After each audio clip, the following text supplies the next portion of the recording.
Preview. You're listening to The Sizzle on Iron Skillet Radio and Iron Skillet Television.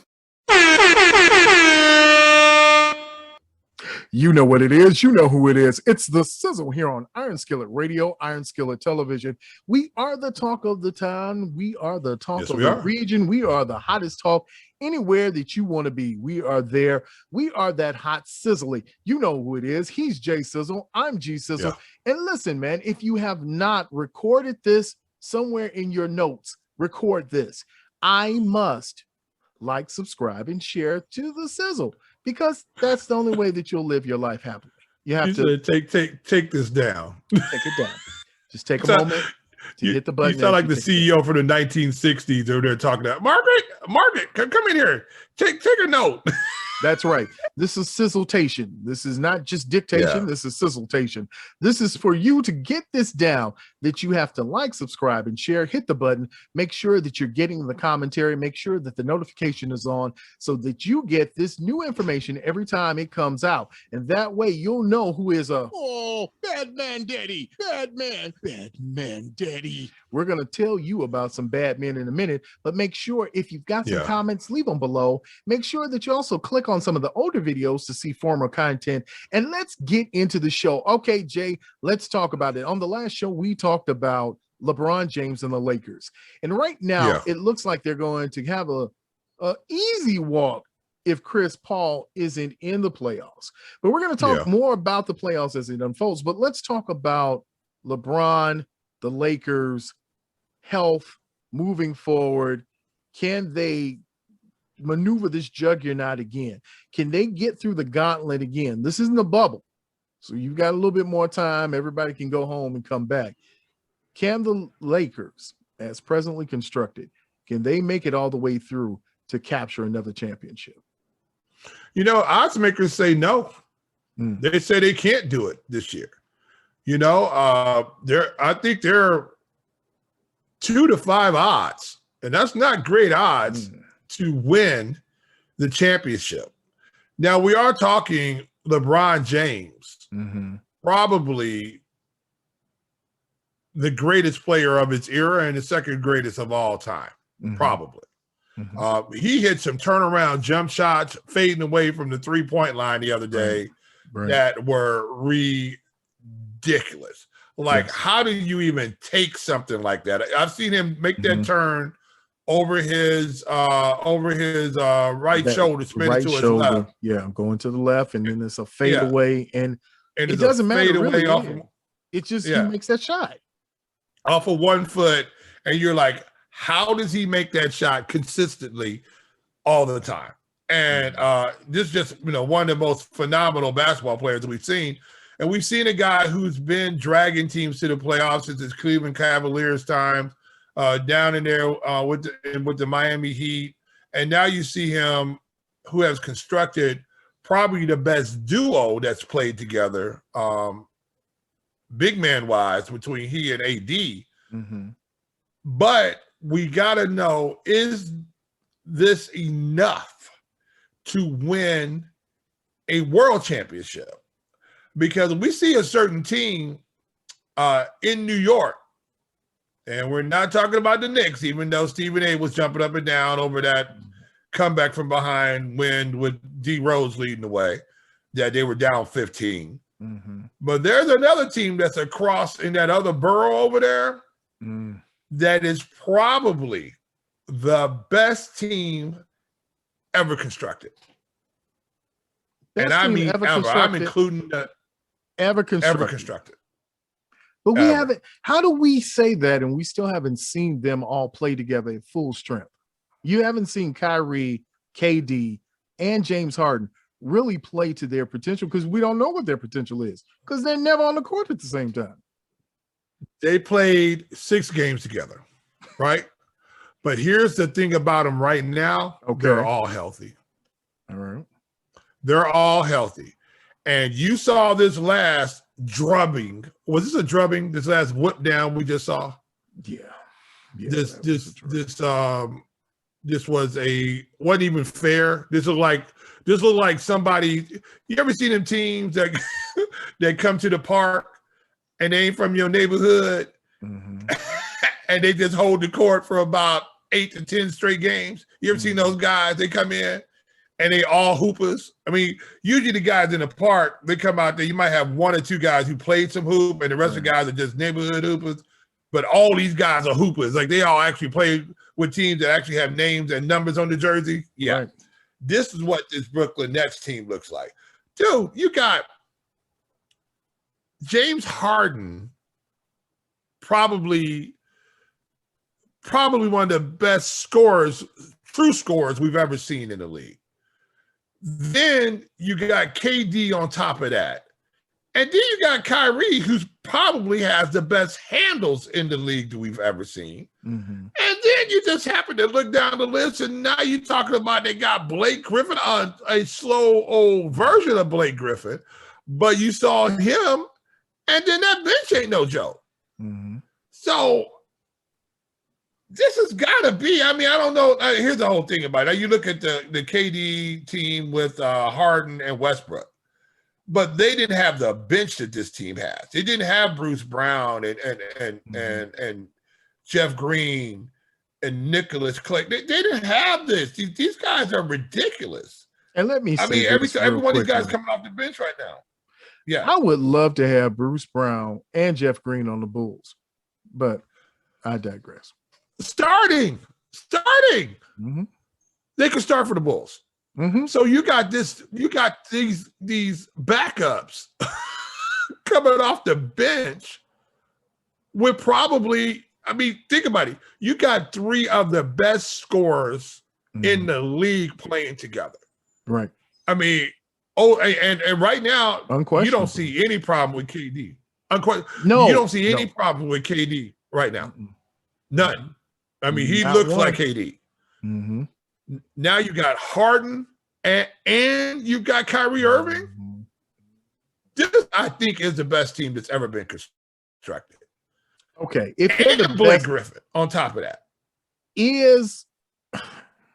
Okay, then my question would be then with their head coach, because he doesn't have a plethora of experience. When it comes, he has player experience, but does he have I'm about to say now to get them? Now wait, Steve Nash never made it to a finals. Well, but he's still one of the best point guards who have ever played the game. Granted, Steve Nash top 10 all time point guard. I can't take that away he's from one of the best point guards who ever played. Here's the thing about it is, NBA. He was not a 2-time MVP, not back-to-back 2-time MVP. Okay, but all right, but we talk about great coaches of all time, right? We want to put in. Let's talk about Phil Jackson. Was Phil Jackson one of the greatest coaches of all time when he got with the Bulls? When he first came to the Bulls, no, he was a former player. He was Steve Nash-like. You know what I'm saying? As a matter of fact, people were like going, well, why they bring Jackson in here? That wasn't a real big, like, yeah, look who we got. We got the greatest coach of all time. No. Well, he did. And he just happened to be one ABA team, didn't he? Okay. Did you just say that? I mean, he was the guru that was coming up with this thing. Now, one thing we can't say with Phil Jackson is we forget about Tex Winter. We forget about the others that were behind it. Let's just focus in on Tex Winter.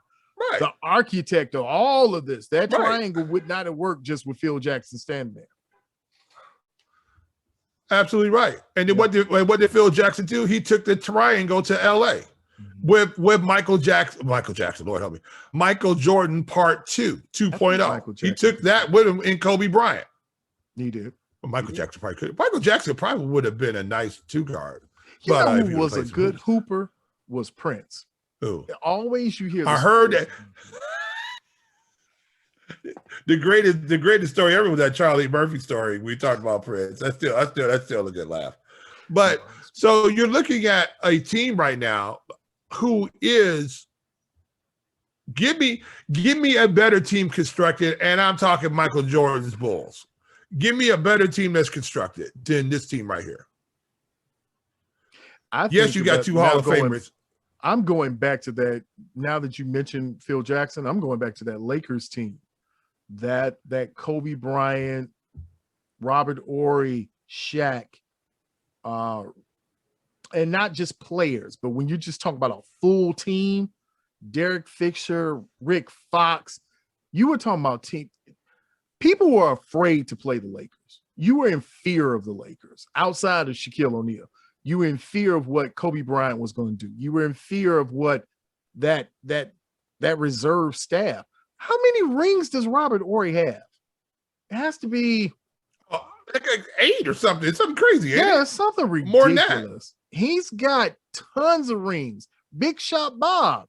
Like, you were afraid if you left him, like, oh God, who didn't cover Robert Horry? You're like, is he over there by himself? Right. Stop, son. Who didn't cover him? I don't know. And I'm gonna say this. I don't know if this Net squad is better than the KD Golden State Warriors. This Brooklyn Nets squad is the best offensive team in the history of basketball put together. According to StatHead, you have 3 of the most prolific scorers in the history of the NBA playing together. Prolific scores. Are we just saying that accumulated stats, they're the greatest, or together as a triumphant, they have been the greatest? I'm looking at StatHead right now. I'm reading this off, and they're ranked number 1 the 2020-21 season. It is the Brooklyn Nets. They won 72 games out of 72-game season. They won 48, lost 24. And their overall, I guess I'm assuming this is their overall, their pace is at 99.5. They play at one of the fastest paces out there. The only one who had a faster pace than them was that Milwaukee game, that Milwaukee in 2021. They were one of the fastest pace. But scoring-wise, they're one of the best scoring teams of all time statistically, because they're ridiculous how quickly they can score the basketball. So you're looking at a group of guys right now, and their defense is good. They're not trash on defense. So this is a scary, scary, scary ball club right here. If they can keep 2 out of 3 of these guys upright, right? This could be, and then so now you wonder. Look at LeBron, how they struggled against the Warriors, against nobody. Yeah, you had the Warriors running out guys out there. Phoenix, and it's possible. It's possible if AD goes into a slump like he did again. He's got to play at this level that he played to pull this game out. It's very possible that you can see that the Lakers could drop this next ball game. LeBron is hurt. I'm telling you right now, and we might have seen the best LeBron that we've ever going to see before. LeBron is hurt. LeBron is down to old man basketball right now. Pretty soon, I think he's going to come out there with a pair of silk socks on and some Stacey Adams. He's at that point right now. Not the long high top socks, the brown high tops. Socks. Yeah, you know what I'm talking about. With the Stacey Adams and the pack of cools in the you know what I'm talking about? Is he gonna wear the short suit? Yeah. Oh, and with the hat, and he gonna take the hat off, but he gonna hoop smoking a cool. You know what I'm saying? And you bet. You know who I'm talking about? Oh, let me run, young blood. And ain't nobody tell him no. Remember them back in the day? He like, I'm gonna run right quick. I'm out here, baby. Throw me the ball. And they threw him the ball because they knew it was gonna be a problem. and he was only gonna shoot a couple of them. How did men play in those Stacey Adams? How did you play in dress shoes, sir? Man, you came out there in your dress shoes and you had your Colt 45, the tall boy, Colt 45 over there, and you left it over there and nobody knocked it over. You notice that? Nobody never knocked over their tall boy Colt 45. Nobody even bothered it. Nobody bothered it. And in fact, some of them just put their square right on top of it. Put it on there. Because he's only going out there for three. He's going only go out there for 3 times up and down the court. That was it. He wasn't gonna sweat out himself. You know, he just wanted to get, and then he was gonna get out, and then we didn't even have a 3-point line back then. And he was going out there jacketed from way deep. You know, and then they had the one long fingernail. Remember that? Remember the guy had the one long pinky fingernail? Oh yeah. Well, they had the long thumb fingernail. Yeah. Two they used to hold together. Yeah, you know. That's how they. Yeah, you know what I'm saying?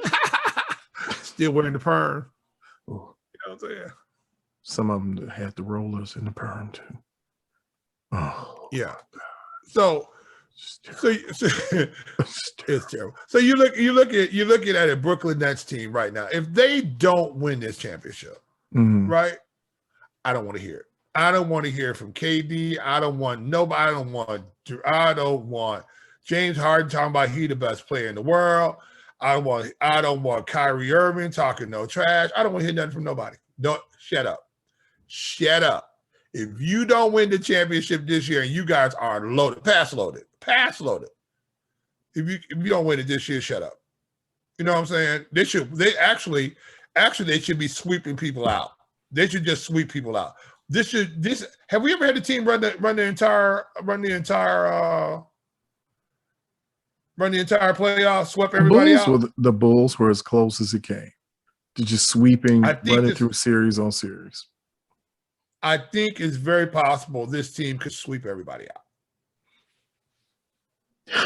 I haven't yet seen their consistency to say that yet. I have not seen this Nets team consistently play where I say that's an L for that other team every time they get on the court.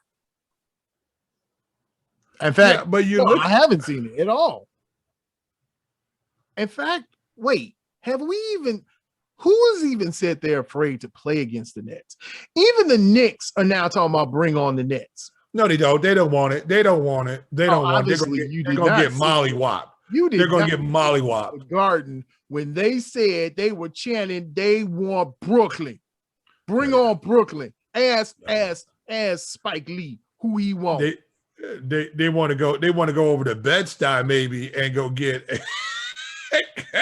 a slice of pizza. They don't want Brooklyn. You don't want Brooklyn in the house. You don't want none of Brooklyn. You don't want none of Brooklyn. Brooklyn would come over there and Spike Lee would just have to change his shirt. He just had to take his Knicks. He would take his Knicks jersey off and just throw it down in the middle of the floor and set it on fire. They should bring back the Biggie jerseys. They should bring back last year's Biggie jerseys for Brooklyn in the house. Big ups to Brooklyn, baby. That's all I got to say. Big ups to Brooklyn. Ooh, you do know. I had always said if I had a daughter, I was going to name her Brooklyn. Oh. Yeah. Well, so now I'm New Jersey. No, I wasn't going to name her New Jersey. Even though I do have a niece named Jersey. But that's a whole different. Wow. Yeah, I don't understand. I think her parents were hungry and wanted to sub. I don't get it, but maybe that's just me. I'm getting old. Look, man, look. You got so many dogs on this Nets team. You do. So many dogs. Too many. That when the Celtics were getting nuclear bombed, I mean, literally getting nuclear bombed. They could have beat the Celtics by 50 if they wanted to. When they were getting nuclear bombed out there, Kevin Durant was still talking trash. How do you, if you're Jason Tatum, how do you go and sit down? How do you sit out and just say, no, I'm going to wait to the next game and then I'll be super ready? There may not be a next game. Because Durant whacked him in his eye. And Durant look. Kevin Durant is one of the biggest crap talkers in the absolute league. Absolutely. You got James Harden who can get it going. And Kevin Durant is going to talk to you. If by some way, shape, or form, the Los Angeles Lakers happen to win this Western Conference, if they happen to get up here, any way, shape, or form, meet with the Nets. If they run into the Nets or somewhere down the line here, Kevin Durant gonna be talking the whole entire time. And if they get on top of the Lakers, where they're molly stopping them, they're just gonna keep stopping them. So are we saying that the Nets would sweep the Lakers? I'm saying the Nets would sweep the Lakers. Bad man daddy. I think this is the first time we're actually going to see a full sweep all the way through. Barring injury. Now, if one of them go down, they get gimped up, kneed up, or something like that. But if they're healthy going through here, who's going to beat them? who is going to match this offensive output? Who's going to match them? And they play defense on top of it. And they got attitude. You got three of the most people with the biggest attitudes in the league finally playing together at one time. Finally. What? James Harden ate his way off of the team that he was on so he could get over here and play with KD and Kyrie Irving. And he went and got Blake. Blake was chilling. He said, you ain't gonna win nothing over there. Where was Blake? Where was Blake at before that? He was where? Was he hanging out with a certain team? I don't even know what Blake. The sad part is at this point, I don't even know what Blake Griffin was doing before he became a Brooklyn Net. That's how bad. Right. I only remember him as a Clipper in the net now. That's how bad this whole thing has been. While he was in Detroit, they just had smoke fest. That's all they did. That's all they could have done. Just he, D Rose, and some other people that knew they weren't going to be there. Just like, all right. So now you got. Can the Bucks beat the Nets? Question: Sixers? Are the Bucks going to sweep the Heat? Squire Butler, come on, Squire Butler. I don't think he's just gonna go out like that. I just don't think so. I think he's gonna take at least somebody's head off. He might try to. I think he's gonna take somebody's head off. The wild card in this is just what you just said. Really, the wild card is what's going to happen with the 76ers. Because I don't believe, but they can make it interesting. Maybe. Yeah, we're going to see. We're definitely going to see. A lot of it has to do, too. You got to remember, team just came out of that bubble, right? Right. And so that shortened season, right, out of there, and then you have another shortened season. You know what I'm saying? And so now I think you're really just starting to see their best basketball starting to come out right now. Because you got guys actually who it wasn't as much wear and tear coming out the bubble. Plus, you had those teams that were playing in the championship phase of the bubble that there wasn't the flying back and forth because everything was done right in the same space. So all that wear and tear, mental wear and tear, except for those who couldn't take it, being away from Boothang. And the ones who couldn't stay out the strip club, which I still don't understand that. Yeah. Are the Denver Nuggets better now without Jamal Murray? Oh yeah. I think so. I think he was too ball dominant for them. He had to have the basketball. He was dribbling around. He was shooting it around. He was just because it was just him and Jokic. It was just him. It was the him and Jokic show. It was them high picking, high screen and roll, and they would play the 2-man game, and that's the game they were playing. That's how they were beating teams. I think they're better with because now they got to distribute the basketball. Hey, he's ball dominant. Would he be available for Bulls? At least you would have an actual guy who could distribute the basketball. I mean, you know what I'm saying? Is he better than who would you rather have, Lonzo Ball, or would you rather have Jamal Murray?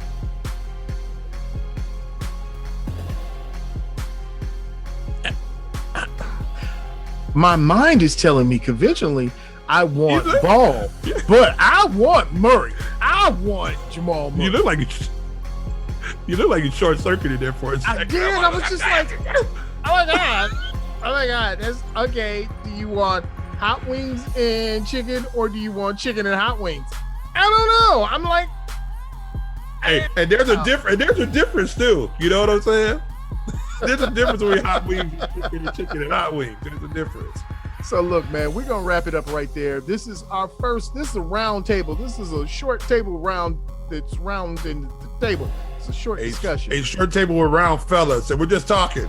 We had some chicken wings. Ooh, we need to do that. We need to do the sizzle chicken wing round table special. We need to we're gonna make that work, y'all. We're gonna get us some wings. I got me a new air fryer too, so we can have some guilt-free wings. You know what I'm saying? Get a little saucy sauce going on. We might set something up. just deliciousness. You know who it is. You know what it is. It's the Sizzle, the hottest talk in the region. We are the talk of all talk, baby. We bring you all the smoke, all the fire, because we never get singed, we never get burned. We are here for you to make sure that you get the best coverage anywhere, everywhere, all wear, even underwear. We give it to you all the time, baby, because we're the Sizzle. We are the talk of the 219, and we will see you on the other side.